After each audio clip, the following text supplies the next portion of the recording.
Kansubira nti mukyali bulungi naye gye musinzira kubanga ate mugyekumira Phiphie Jethens ankangabuli Jones aliwo kubanga ate ndikutusaako mu dakiika eno yennyini ngenda kubanga ate nkutusaako olutalo sematalo oluli ku social media naye nga luli wakati w'omukulu amanyiddwa nga Patrick Kanyomozi wamu n'omukulu amanyiddwa nga Samson Kasumba. Olutalo olwo teruvudde wala luvudde ku mukulu amanyiddwa nga Robert Kyagulanyi Ssentamu kubanga ate avaayo ku nkya ya leero bw'atyo n'alaga obutali mu mativu bwe eri TV emanyiddwa nga NBS nga agamba nti eyo yeekobaana n'abali mbuyinza okubanga ate munange bafutyanka ebyava mu kulonda. Olutalo n'olugendedde ddala mu maaso ne lukwajjira ddala era nga nkuleeteddeko n'ebirala bingi ebigenda mu maaso naye nga bisinziddeko eyo ensonga ey'okuba nti y'omukulu Robert Kyagulanyi Ssentamu yavuddeyo n'abanga yeemulugunya ku nkola ya NBS era nga ngenda tandika n'omukulu amanyiddwa nga Samson Kasumba ono bw'avuddeyo n'abeera nga ate agenda wali ku Twitter n'atweetinga nga agamba bw'ata. How often have I heard people here say that NBSTV is an NUP leaning station? Now that lazy argument has been dealt with, we can move on, find a new accusation to brandish against us. Me, I am happy that the chickens have come back home too. Bwatyo bwategeezezza nti emirundi emeka gye mpulidde wano abantu nga bagamba nti NBS television y'empagi eyeesigamwako abantu ba NUP bwe kituuka mu bya TV n'agamba nti kakati ey'ensonga ennafu tumaze okuba nga tugikwasaganya tugijje mu ddiiro namugamba noonyayo ekintu ekirala kyonna kyobeera nga ate oteeka ku NBS jawo obusonga obunafunafu era bw'atyo n'agamba nti ye kati musanyufu n'enkoko zikomyewo ewaka mbufunze abadde agezaako kubanga akyusa topic nga ajjawo kiri okitegeera nga ye agamba nti awulidde emirundi mingi ng'abantu bagamba nti NBS ewagira NUP okitegeera kati nga mbufunze alinga agamba nti Kyagulanyi kyagamba nti NBS kye yakola tekiriyo alinga agiwaayiriza okitegeera ye omukulu Patrick Kanyomozi avuddeyo n'amwanukula n'amugamba bw'ati. One of the challenges of being older than your boss is that you get to a point of assuming that you are the boss. If you are not careful, nga bwatyo bwamutegeeza nti ekimu ku kizibu ekyokubanga osinga mukamaawo obukulu nti otuuka kussa eri okulowooza nti kakati ye gwe bossi n'otandika okwerowoozesa nti munange ye gwe nannyini kintu gwakivuga gwe driver singa oba teweegendereza oba okitegeera bw'ati bwamwanukudde nkugambye olutalo lusese eyo gy'otabadde ku Twitter abakulu bano nga beeyuzaayuza ng'oli agezako kubanga adefendinga NBS gy'akolera ku mulimu gwe ate nga noono jjukira nti alwanira eno ku kisinde ekya NUP ku kibiina ekya NUP era bw'atyo bwasobodde okubanga amuddamu nti bw'otegendereza bw'obanga osinga mukamaawo emyaka mwana tuomaliriza nga olabira ddala gwe mukulu gwe bossi wali.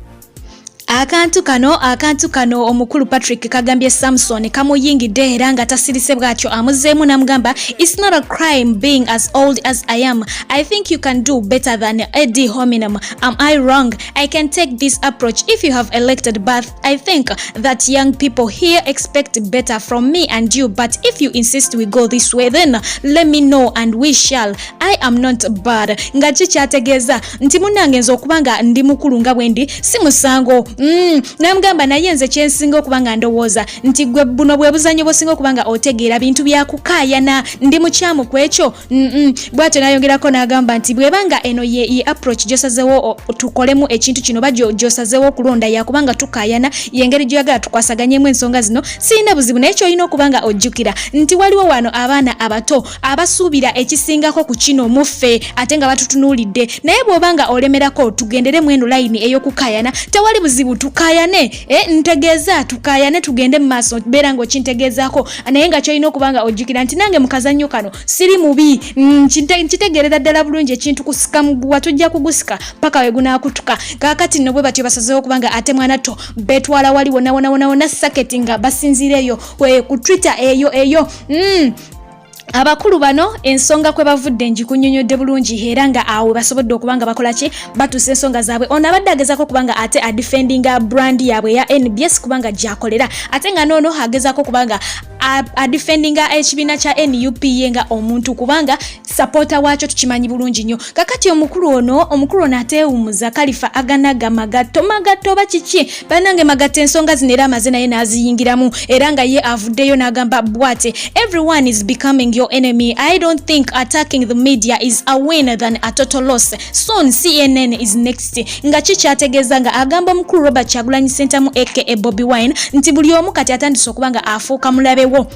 Era n'agamba nti okubanga olumbagana TV kati nga NBS nze sirowooza nti okubanga olumbagana TV eyo eringa NBS eyo tolowooza nti ogenda kubanga ofuna buwanguzi okujjako okufiirwa obufiizi. Era bw'atyo n'amutegeeza nti ndowooza mu ddakiika ntono nnyo ojja kubanga ate mwana tu olumba CNN nga naye otandise okubanga ogiryebuula.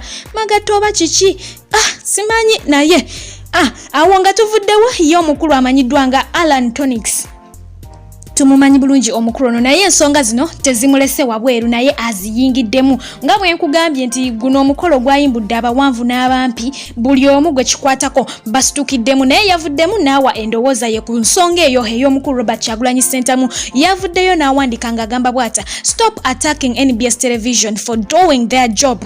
Bw'atyo nga bw'agamba n'agamba but at least don't attack the media like NBS for doing their job. At the end of the day, Mr. Honorable Bobi Wine, Ugandans still have to work and feed their families. NBS had to report the official electoral commission results. Surely, what's the alternative? Make up figures. Okitegeera bw'atyo ye omukulu Alan Tonix bw'asobodde okubanga ate agamba omukulu Bobi Wine nti alekerawo okubanga ate alumbagana NBS yonga media. Kakati mu bufunze bano balina okubanga bakola omulimu electoral commission gwe yali ekoze eki ebawadde yalina ku reportinga kye babawadde kubanga bali ku mulimu gwabwe. In summary kyabadde agezaako kubanga ategeeza agende abere nga attackinga bali aba electoral commission kubanga bano nabo mbu balina families ez'okubanga baliisa balina ebintu byabwe byokulabirira. Okitegeera bo babeera ku mulimu gwabwe kye babaleetedde okureportinga nabo kye bakola ki kye bareportinga. Mu kintu ekyo ye talabawo musango gwa NBS ye nga ye omukulu Alan Tonix talaba musango gwa NBS bali nabo bakozi batuma batume. Oyo Alan Tonix bw'atyo yasobodde okubanga ate atakolinga ensonga eyo naye nga awo tuvuddewo tugendera ddala mu maaso bo abaana batandise okubanga bakola obuntuntu obulaga nti kati batandise okuboyikotinga beweredde dde okuboyikotinga TV emanyiddwa nga NBS era ng'omu agenze wali eri n'alaga nti agiblokinze takyayagala kumanya era akantu ako n'akapostinga wali ono najja n'agamba bulijjo ABS enyuma bweti okusinga NBS era neyeebaza omukulu Pastor Yiga. Bwe batyo batandise okulumya abayaaye omulala nagera na screenshotinga live ebadde ku NBS nebadde eruye no ku NTV nga alaga nti live ebadde ku NTV ebadde n'abalabi 6.1k bantu balinga mukakaaga ababadde balaba ate ngeno bali mu 1.3k abantu babadde nga 100. Okitegeera kakaaga 100 enjawulo 10,500. Kakati nga alaga nti abantu batandise okubanga bakyawa NBS nga ye kyalaga mu bufunze awo. Screenshot nze musaawa zezimu saawa ebaddemu ne dakiika 5 nga bonna bali live TV zombi. Abalala ne batandika okubanga batandika okukola memes ez'enjawulo. Amusoga citizen from Iganga mbwatwalayo TV ye babere nga ate bagijjamu channel emanyiddwa nga NBS mbune bali bonna abastudde kwegatandise okukola comedy ne bali abastudde TV bazitwalayo baberenga ate bagamba abamakanika bajemu TV emanyiddwa nga NBS. Abaana batandise okujjayo obuntuntu obulaga nti ddala NBS batandise okubanga bagiboycottinga like nga wenna kugambye ku macha batandikiddeyo okubanga ate bagenda ku posts NBS zekola ne batandika okubanga bakomentingako negatively. Kati bas ono yasose na screenshottinga abantu ababaddeko ku NBS nga obalaba bali eyo mu kakadde kamu n'emitwalo 62 mu 1956 kati nakulaga wano nti besaze abadde akakadde kamu mu muzizi kati ng'akulaga nti wano bazze mu kakadde kamu mu emitwalo 62 mu 1403. Okitegeera wano bali mu 3 wali eri babadde oba mu mmeka kwegamba nga waliwo enjawulo ekyuseewo nga agezako okulaga nti abantu batandise okubanga unfollowinga NBS television batandise okubanga ate bagiboycottinga. Kakati ebyo ebimu ku ebyo ebigendera ddala mu maaso eyo ku social media yo bo abantu banyiivu mbu banyigidde NBS. Awo nga tuvuddewo yo mukulu Anonymous abakulu bano bavudde ne babeera nga ate nabo batakaka bakoye bannayuganda okubanga babateeka ku pressure era nga babategeezeza mulekere okubanga mugenda ku page yaabwe ne mutandika okubanga muwandika ku posts zaabwe ze bakoze ne muwandikako olulimi lwa mu Luganda lwe batategeera era babategeeza nti eri page si yammwe si mmwe abagikola ne babategeeza nti bo baze balondola ensonga za Uganda kuva mu mwaka gwa 2029 era ne babategeeza nti buli kyemulaba mu Uganda kyonna bakibagambako waliwo kyemulaba kye batabagamba ne babagamba ennaku z'omwezi nga 2 February President Museveni wanabate yenyenyeza bagenda kumwabya mbate musobola kugumingiriza mukwate byammwe muve ku page yaabwe bakoyo kubanga baba gumingiriza obusungu bwamwe mubumalira kuli baba bakoye so